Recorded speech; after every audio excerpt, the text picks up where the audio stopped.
মাদ্রাসাকে বাঁচিয়ে রাখার সুনির্দিষ্ট পরিকাঠামো যেটা বুজুর্গানের দিনের মাথায় এসেছিল। আজকে বুঝতে পারছেন রাবেতার গুরুত্ব কত। আজকে আমরা বুঝতে পারছি মাদ্রাসার মধ্যে হিংসা বিদ্বেষের জায়গা নেই। মাদ্রাসা একা নয়, যে সাগর হোক, পাথর হোক, যুগদিয়া হোক, সব আমাদের মাদ্রাসা। এই অঙ্গীকারের জন্য আমরা এখানে এসেছি। আপনারা অনুরোধ করব, দয়া করে আয়নাতে চেহারাটা দেখবেন কোথায় মাদ্রাসা দাঁড়িয়ে আছে। মাদ্রাসার পরিকাঠামো থাকতে হবে। 10 জন ছেলে যদি থাকার জায়গা 2 ফুট করে হয়, তো 10 ফুটে 5 জন থাকবে, আছে 15 জন, হবে না। কে বলেছে আপনাকে 15 জন ছেলে ভর্তি করতে?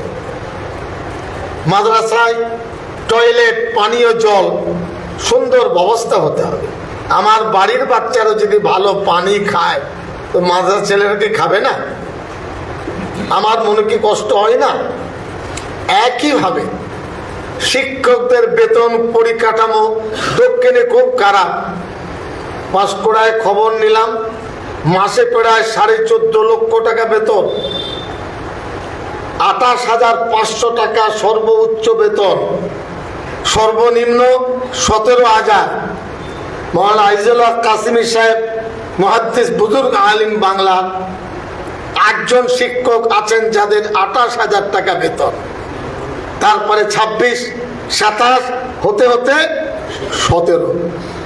দক্ষিণে জিজ্ঞাসা করব, 8, 10, 12, 14 সেক্রেটারি সাহেবের বেতন ভালো, যিনি আদায় করেন তার ভালো, ইস্তেতা তিনি তৈরি করেন আদায় করেন না, তার বেতনটা কম কেন হবে? 4 জন শিক্ষক রাখুন, আদায় করবেন না, শুধু বাচ্চাদের পড়ান, বাচ্চাদের তরবিয়ত দেন, আলা তালিম দেন। এই ফিকিরটা আপনাদের মধ্যে হতে হবে। ভারতবর্ষের সংবিধান নিজের জায়গায়, যতদিন আল্লাহ দিন শরীয়ত রাখবেন কিয়ামত পর্যন্ত ইনশাআল্লাহ আজিজ মাদ্রাসা থাকবেই থাকবে।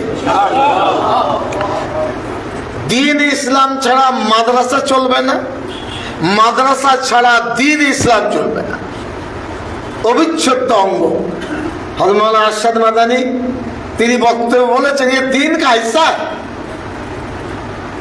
ना, मदरसा दीन से अलग हो सकता है না, दीन मदरसे से अलग हो सकता है।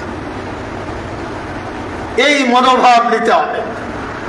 আমরা আলেমে দ্বীন তৈরি করতে চাই, হাফেজে কোরআন তৈরি করতে চাই, ভালো মুবাল্লিগ, মুফাক্কির, খতিব তৈরি করতে চাই, ভালো মুহাদ্দিস তৈরি করতে চাই, দ্বীন ইসলামের ভালো প্রচারক তৈরি করতে চাই। এটা আমাদের লক্ষ্য। এই লক্ষ্যের মধ্যে কোনো খামতি নেই। কোনো মাদ্রাসা লুকিয়ে চুরিয়ে সরকারের সাথে যোগাযোগ করে কিছু করলে রাবিতা বোর্ড হস্তক্ষেপ করে তার মেম্বারশিপ রেজিস্ট্রেশন ক্যান্সেল করে দেবে। সবাইকে শোনাচ্ছি, আমি মন্ত্রী ছিলাম 10 বছর, খোঁজ নিয়ে দেখবেন কলেজ গ্রাম মাদ্রাসার 1 পয়সা সরকারের কাছে বলে নেই। জনগণ মাদ্রাসা চালাবে, তাতে তার মনে টান বাড়বে যে আমার মাদ্রাসা। এখন রসিদ পেয়ে ভাববে, ছেলে মেয়েদের বললে দেখো 2000 চাঁদা দিয়েছি, এটা আমার মাদ্রাসা। আর যে চাঁদা নেন মনে টান থাকবে, আবার হয়ে যাবে। এক মাদ্রাসার সাথে আরেক মাদ্রাসার সুসম্পর্ক থাকতে হবে। এখানে বোধহয় 16টি জন না কতজন? 16টি জন। প্রত্যেক জনের দায়িত্ব 1 মাসের মধ্যে প্রত্যেক মাদ্রাসা পারস্পরিক যোগাযোগ রেখে মাদ্রাসার মনোবল বাড়াবেন। আপনার বিপদ মানে আমাদের বিপদ।